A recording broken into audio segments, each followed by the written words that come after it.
Iron Lung is a movie that both surprised me and inspired me, and also it made me sweat. Welcome back, everyone. We're here to talk about Iron Lung, which is a movie that was made by Markiplier, and it's based on an indie horror game that he played of the same name, and he loved it so much that he was like, I want to make a movie about that. And then over the course of a few years, that's exactly what he did. I just saw it in theaters, and I definitely have a lot of thoughts about the film in terms of the film itself and sort of how it feels as both a horror movie and a video game adaptation.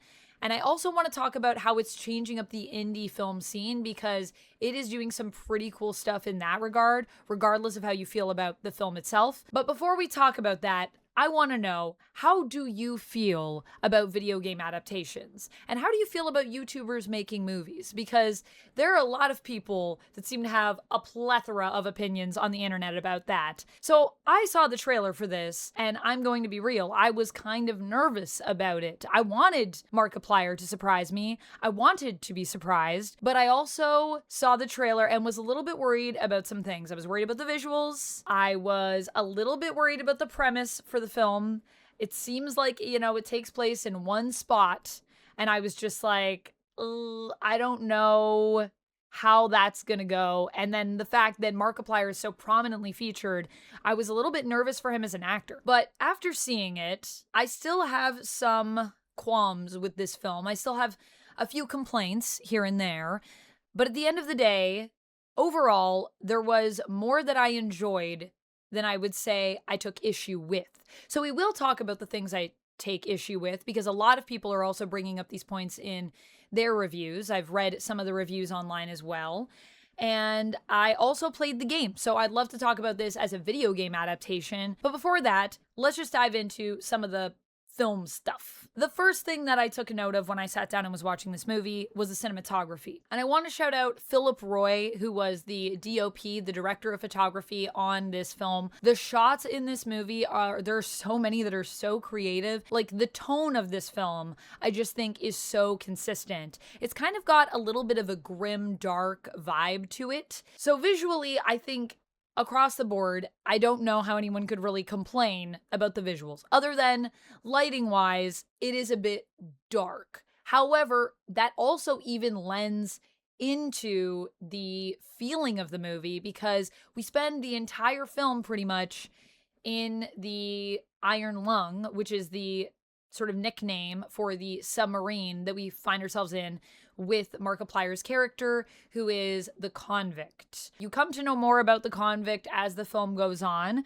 but I won't get too much into that because I think that's a big part of the fun of this film. I also love that this film doesn't hold my hand. It is very much based in the world of visual storytelling. A lot of it is watching the convict operate the machinery of the submarine and kind of learn and figure out how to use it. See, the premise for the movie is that in a sort of post-apocalyptic future, after an event known as the Quiet Rapture has basically deleted all of the planets and stars that were habitable from the cosmos, so that all that is left is anything where there weren't any people, space stations, and spaceships. So if you were on a space station or a spaceship when this happened, you're still around.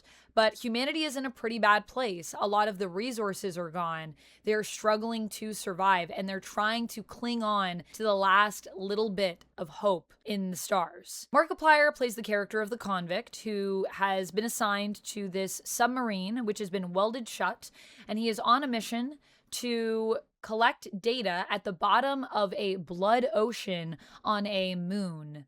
And this is an alien moon. He's going into this ocean that seems to be made out of blood, and he's got to roam the bottom of the ocean and collect this data. And if he does so, he will be freed. As you learn more about why all of this is happening, there's a lot of cool revelations in the movie. So I'm not going to spoil any of those, but I'm just going to say you're in for a wild ride. I found this film to be riveting from the moment that I sat down to the moment that I got up. And I thought that Markiplier, Mark Fishbach, as he is legally known, also did an amazing job as the convict. Initially, I was a little nervous when we first get into the movie because all I could see him as was Markiplier, but over time, I got to really come to know the character a bit more, and I saw him more as the character as the story went on. And I think that's the one thing that's kind of hard, right? When you're a YouTuber and everyone knows you as you, or as the you that you are on the internet, like when I'm in this little box, this me that you see, there's a connection that people have to a part of you, right? And I think the challenging thing as an actor is to convince people that you are someone else so that they can see you as this character, but also, I mean, still as you, right? Because in my experience, whenever I play characters, I really like to try to find the truth based on my own experience and kind of bring that to the character. And I think Mark did a good job of finding those moments. There were moments that felt really real in this, and the way that this was shot as well, they kind of had the submarine on a rig and they were moving it around, so the motion that you see in the sub is something they were able to actually create in the set. And the set itself is phenomenal. As someone that has played the game, I just played it last night. And if you ever want to watch me play games, by the way, you can do so at twitch.tv/vampex13, or you don't even have to leave YouTube. You can click the live tab. I'm live usually around 5 days a week, so I'm probably live right now. If you want to stop by and say hi, please do. I play video games, I chat, we do lots of stuff over there, and it's really fun. But I really enjoyed the game, and something that it gave me a deeper appreciation of was how they brought this set to life and how it is a more enhanced one-for-one of what you experience in the game. The other thing that I love is the way that the lore is integrated into the story, the way they kind of expanded the story to incorporate the lore in a way that feels dynamic and interesting. The amount of blood that they used in this movie. In fact, Iron Lung actually broke a record for the most fake blood used in a film. It's true. The record was previously held by the 2013 remake of Evil Dead, which used, I believe, 50,000 gallons, and Iron Lung used 80,000 gallons. That's over 300,000 liters of blood. That's a lot of blood. And they used it well. They made me feel so many things watching this film. What they do, you might not be ready psychologically for this film and what it does to you. There is some really good body horror in it. If you are claustrophobic, I would say trigger warning. It is a very claustrophobic film. I am a bit claustrophobic myself, so I was sweating. I was really feeling it. And I love the way that the lore comes about in the action of the film. So you get to kind of find out more about the world and the story through the story of what the convict is doing and his journey in the submarine and the Iron Lung. But the other thing that I really enjoy about this film, this is the last thing, then we're going to talk about things I'm have problems with. I just really loved that they didn't explain things to me. They didn't hold my hand. They let the visuals of the film and the script tell the story without actually doing a lot of exposition. The exposition that we do get is very neatly woven into the story, so it never feels overbearing. It never feels like I'm being talked down to as a viewer. And I think there's also a lot of room for interpretation in this movie and what it represents. Okay, so let's talk about what I don't like. So the only thing that I really have to complain about here is that I feel this film is too long. It is over 2 hours, and I think it should be a 90-minute runtime. I think that would be a lot tighter of a runtime for the film. It would change the way that we feel the passage of time. Well, I never checked my watch during the film, which is an indicator that I'm probably bored and don't want to be watching that movie anymore, or that I am just no longer interested in the film. I never did that, but I did feel the passage of time. I couldn't take myself away from the screen, but I was like, I feel like this has been going for a minute. And the problem with feeling the passage of time is that it kind of takes you out of the movie. I think that there are just moments when they could have cut shots specifically shorter. I like all of the cinematography in it. I like all of the shots, but some of the scenes feel like they could have been cut down, shortened up, just to make the momentum of the film feel like it's going a little bit more at a better speed, like we're actually setting the submarine to go and we're just going. There are times when I feel like we're backtracking or we're kind of stalling, and I want it to have more momentum than it does. And this is the biggest complaint that I'm seeing online from a lot of people. I'm seeing people say that nothing really happens and it's boring and it's just Markiplier playing with knobs and stuff. I think those people, honestly, I don't know what film they watched, but it feels like they didn't watch the same movie as me. I found it to be much more riveting than that. But I also am the type of person that likes these kinds of films. I like films usually that kind of have minimal sets or like one set, small cast, because I find that those are the ones that emotionally can be the most impactful as long as they're done well. And I do think that this film is very well crafted. And I have to say, even in the reviews where people didn't like it, a lot of people have been admitting you got to acknowledge that the film is well made. And goodness, it was. To think that they made this for $3 million is actually quite impressive because they pull off some pretty crazy things in it. But that's really my only complaints. And I am seeing a lot of people online also talk about Markiplier being a YouTuber and how YouTubers can't make movies. And I just think it's so close-minded of people to just label someone objectively like that and say, you're a YouTuber, so that's all you can do and that's all you're good for. It's like we see YouTubers or content creators as less valid as creatives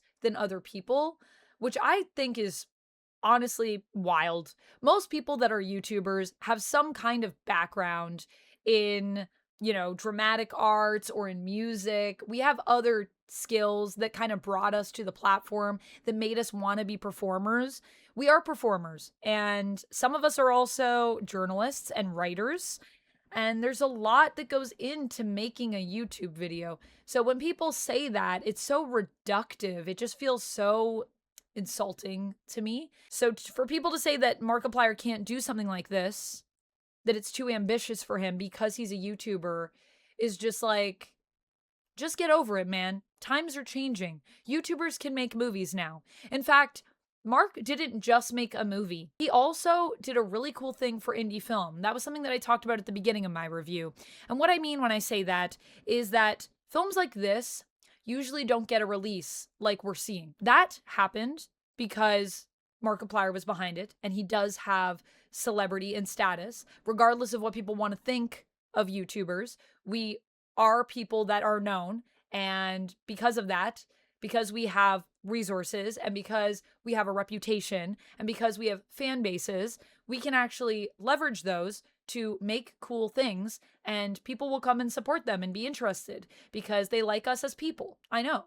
It's a wild idea. That's the power of content creation, and that's the power of being who you are first. Even though it can be challenging for people to see you in a role, perhaps, at first, it also means that you can actually make the thing you want to make. And it's clear that this was a huge passion project for Mark.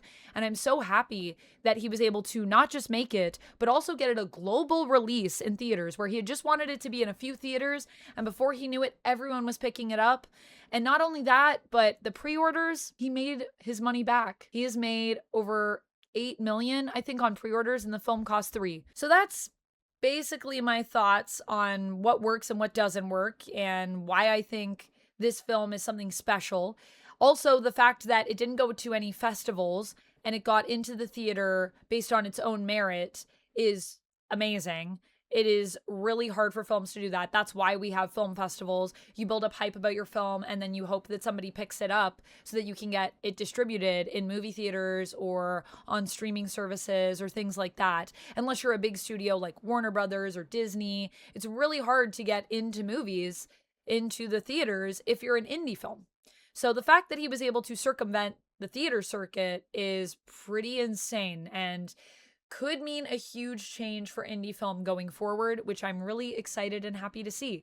It could mean that indie filmmakers might be taken a little bit more seriously because of Mark's accomplishment here. And I think that he deserves his flowers. He deserves to be #1 in America. He deserves that because he is just put so much of himself into this project, and you can tell when you watch it. That's all I have for this one. Thank you so much for watching this review. I hope that if you watch the movie that you enjoy it. Also, there's a blood drive going on for it. So if you happen to be in one of the locations where they're doing the blood drive, you can also donate blood. They're doing that for Iron Lung. What a nice thing to do. And I would also encourage you to just donate blood in general, because it is a good thing to do. I actually have an appointment coming up soon, so maybe I'll make a post about it and encourage people to go out, see Iron Lung, and donate blood, because I just think it's really cool the Markiplier's doing that. Also, if you 3D print your own bucket, they have a bucket that you can download and 3D print if you have access to a 3D printer. And apparently if you bring it in, you just get free popcorn in it. I don't know. If you try it and it works, let me know in the comments. And if you're over on my Discord, share a picture of that bucket because I want to see it. That's all I have for this one. I'll see you in the next one. And until next time, friends, stay nerdy. Bye. And if you like when I talk about horror films, you should check this out.